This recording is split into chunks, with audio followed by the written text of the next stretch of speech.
So last weekend, I got to run a game of katanas and trench coats. It was super, super fun. It was butter. But about partway through, as I was starting to make up a couple things, I was realizing that eternal problem that we're always going to have when we're making one of these games is that how do we package ourselves in the game, right? And I think we've seen a lot of iterations on this solution. The whole, powered by the apocalypse style GM moves and all of that material is one. And we see games that occasionally explain why they make certain design choices in them as well. I used to be against that because I felt like, well, one, if I have to do that for one thing, when does that stop? When do I have to explain why I chose these dice versus this dice? Why do I have to explain every single design decision that I've made, right? So with that, I then, went sort of like, screw it. You know what? I feel like I'm just not going to bother explaining in the text itself. Spoiler, I'm dumb. Past me is always going to be a complete moron. And this is definitely one of those cases where that's true. Because what I've come to learn is that if you can provide an ounce of explanation for what's effectively the hardest parts of the game to understand, or the most esoteric to a new audience, depending on what you mean by a new audience, that's its own fucking thing. Then if you can add some explanation to it, then you add context so that people can better understand how to use this particular thing you're doing and why to use this particular thing you're doing. And I think of that as analogous to scene framing in execution of games. This is rules framing. This is text framing.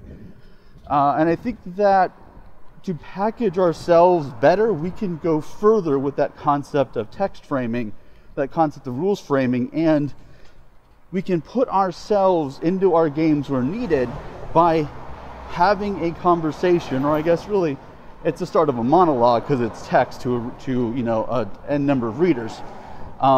To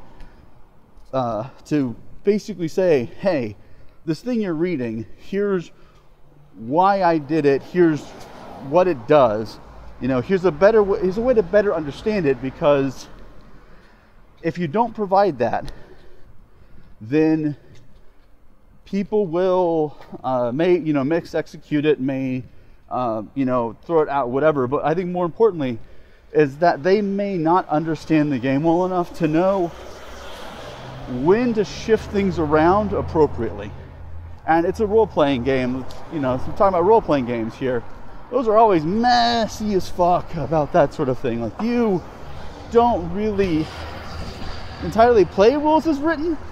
Like, maybe you mostly do, but there are definitely times you don't. And there's no such thing as a complete role-playing game, because every role-playing game inherently, by the nature of the medium, has vast holes in it for you to play with, settings or systems, right? So, but if we can explain ourselves a little bit better, we can actually frame the text in a way that says, here's us actually putting ourselves, oh good, this is the busy part of the street, I thought I was going to be done by now. We can actually put ourselves into our game. I'm looking at this from two different angles in Katanas and Trench Coats. There's the meta narrative, which is to say that I'm putting myself in the game by making myself the actual meta antagonist of the Darkest Cosmos, and the Darkest Cosmos wants all these various things to happen. So that's why the rules work as they do, which is the reminder that this is not a serious fucking game, and that you may be tempted to play it rules as written, but seriously, look at the ethos of the game. Look at the spirit of what I'm trying to accomplish and what I want you to set out to accomplish, and adjust the rules and adjust your flow of play accordingly. And that's me putting myself in the game right now as best I can, because I can't be there to say, oh dude, just fudge that shit, because that will be more fun, and also that is actually legit in the rules to do that, and everyone's going to trust you, ideally, to just deliver the spirit of the game. I don't know, but I was just thinking this morning that we don't talk a lot about text framing very much, and there's a lot of reasons I think for that. I think we maybe talk about things that are one step deep into text framing, like GM move sort of stuff, right? Or advice to players, shit like that.